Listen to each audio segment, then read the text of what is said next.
One thing I didn't know until I spoke to Hugh earlier is that it's within the power, correct me if I'm wrong here, it's within the power of the monarch to designate the heir to the throne as Prince of Wales. Do you think, this is a really difficult question because we can't predict the future, but are we expecting William to, when he becomes king, to put Prince George into the position of Prince of Wales, or could the role disappear? I'd be stunned if it disappeared, only because the monarchy is built on tradition. It may not be an inherited title, but it is the tradition that the monarch gives their son the title Prince of Wales. So it would be quite stunning if they didn't, which is why, for me, you think, well, what does history tell us? History tells us they stick to tradition, and lo and behold, Charles barely waited 24 hours before passing it on to William, when there'd actually been a 30-odd-year gap between the previous Prince of Wales, Edward VIII, and Charles being created Prince of Wales. So they'd allowed a much bigger gap in history, whereas this was a very quick transition. And you would be surprised then if in future William thought, nah, I'm going to ditch this one. I really wasn't sure, based on everything that you've learnt about it all and written about, where you'd sit on that question, and that's really interesting. But you're right, of course they love tradition, but but they can do it differently as well, and I think that's probably the challenge for William, is to show that he isn't his dad, that he isn't going to try and just emulate what he did.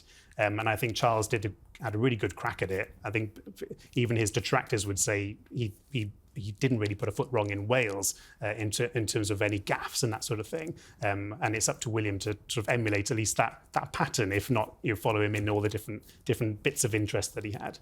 What about the Princesses of Wales? You mentioned about Princess Diana. Famously, when you think of Princess of Wales, you think of Diana. Do we now, when we hear the phrase Princess of Wales, do we now automatically think of Catherine? Or do we still think of Diana? I think it took a little while. And by a little while, I mean really only a few months. I would have thought it would take longer, given how much Diana really owned that title, so to speak. But I think that people have this great affection for Catherine, and I think that she's embodied the title and thrown herself into it. And also, I recall when she first took it on, I believe there was a quote somewhere about her saying that she wanted to do it her own way. She was, she's not trying to mirror figures of the past, obviously meaning Diana, and I think people respect that as well. Yeah, there was lots of care taken around that announcement to say, look, we respect the past, but also the new Princess of Wales wants to be her own person in this role. And like you say, it didn't take that long, I think, for it to bed in, even if historically people would have more of a Princess Di picture in their minds when you say the title out loud. I think they needed that break as well, with Camilla not taking the title. I think that's crucial. I think the fact gosh, I'm so bad at math, but let me just say it's been decades since there was a Princess of Wales. And I think the fact there was that gap to allow, Diana's memory to breathe a little, and before the next era moved in, I think it would have been very different if Camilla had have been wedged in the middle there between them. Do you think it would have been the wider public, and not just, or would it be Welsh people who would have, what I'm trying to say is, would people have welcomed Camilla as Princess of Wales? She was deliberately not given the title, I think, because it was so close to Diana's death, but she never asked for it, she was never given it, it was never any pressure for her. Would she have been accepted that title? I think that there were so many, and it's amazing looking back now, years on from that period right after Diana died, and the transition that, eventually into Charles's wedding to Camilla, and how that sort of PR process went around. But looking at it now forensically, you can see there was just so many careful decisions being made for the rollout of all of that. I think that's a key one. I think that was quite important, because even now the fondness for Diana, and as you say, Princess of Wales, that was so attached to her and her legacy. And I think that the fact that Camilla was never seen to be pushing in and trying to replace her, so that goes to the whole idea of her replacing Diana, which obviously was thorny very much when Diana was alive. So I think it is a key element of that entire PR rebuild. What do you think, Hugh? Would you have accepted Camilla to be Princess of Wales for those years? I mean, as you said, Bronte, remembering back to that period, I called it sort of the Windsor melodrama of the 1990s, but it was a lot more serious than that, and it went on for quite a long time. So there was lots of polling at the time that the public wouldn't have accepted it, didn't believe Camilla ought to have the title. Having said that, there was similar polling about whether she should ever be called Queen, and she is a popular Queen now.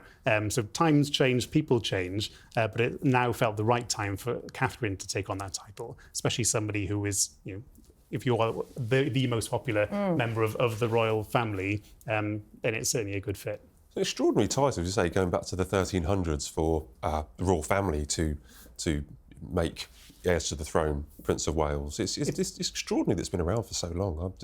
But it's that idea of tradition, right? I mean, they can't. There are certain things which make monarchy keep going, because you step back sometimes and think, why? How does this work? Like, how does this thing still get supported? And actually, you look at tradition plays such a big part in that, which is why I'd be stunned if the Prince of Wales title ever did go away. Having said that, one of Charles's closest friends told me in the book the next bad Prince of Wales will be the last Prince of Wales. That probably goes for the monarch as well, right? Because actually, these days, you don't get away with much in public. So the fact that we've got in William somebody who is popular means that the title is safe for now. Safe for now. Safe for now. Goodness, he's on watch though.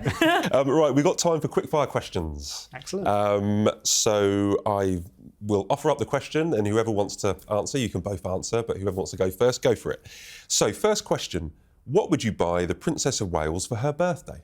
Ooh, apparently she loves G&T, a woman after my own heart, so I'd buy her a great bottle of gin. Okay. Oh, I take it down Cardiff Market, because there's a great Welsh cake shop in Cardiff Market. Just kind of like hamming up the Welshness today. But warm Welsh cakes from Cardiff Market. For the woman who's got everything. Much better. I would welcome that for my birthday, gin and Welsh cakes. You know, Yeah. you should love it. Great night in, right? If you were Prince Harry, what would be your New Year's resolution? I think surfing seems to have helped him keep some zen in 2024, so I'm just going to say, keep it up, Harry. You seem a bit quieter and a bit happier, so let's just keep up the surfing lessons, all the hobbies. Yeah, do what makes you happy. Don't read the comments. Yeah. Yeah. We always read the comments, by the way. If Meghan was to come to your house, what meal would you cook for her? I'm so intimidated by this show, to be honest, because I'm a very basic cook. I'm fine, but you're watching the show, I would be very intimidated. I would probably have to get Uber Eats. What would you make for her? It's a very difficult answer. I think maybe I could cook up some humble pie. God, oh, Matt. But I'm not much of a cook. Hugh, avoiding my answer, if Meghan came to your house, what meal would you cook for her? I can't cook. My wife does all the cooking. It would be takeaway from the Golden Well down the road. Because you'd be under huge pressure, wouldn't you, after seeing what she's been doing on that show? I wouldn't want her in the kitchen, let alone in the house. The amazing, my kitchen does not match the Meghan Markle kitchen. And finally, we made a big show. Obviously, it's an Englishman, an Australian, a Welshman. It sounds like the start of a bad joke. Yeah. We made a big show of where we are from. So if you were to host a royal in your home town or village in Wales and Australia, what would you show them? In my town, Cowbridge, there's a great place called the Physic Garden. Camilla actually opened it in 2012 when it was restored. It's got every type of herb and plant and flower you could imagine. It's a beautifully idyllic spot. So if any royal came, it's also a great chance to kind of disappear in amongst the lavender and all the rest. Your water emanating from the fountains, lovely little spot. Wonderful. I live in, I'm from a beautiful little beachside suburb south of Sydney, and we have some amazing bars along the beach there, and I'm going to take one of the royals there, give them a drink and start asking them some questions. Always on duty, right? Well, maybe if we do get another royal tour, you can... I'll suggest that, yes. Yeah. Awesome. Well, thanks, guys. I really appreciate having you both on.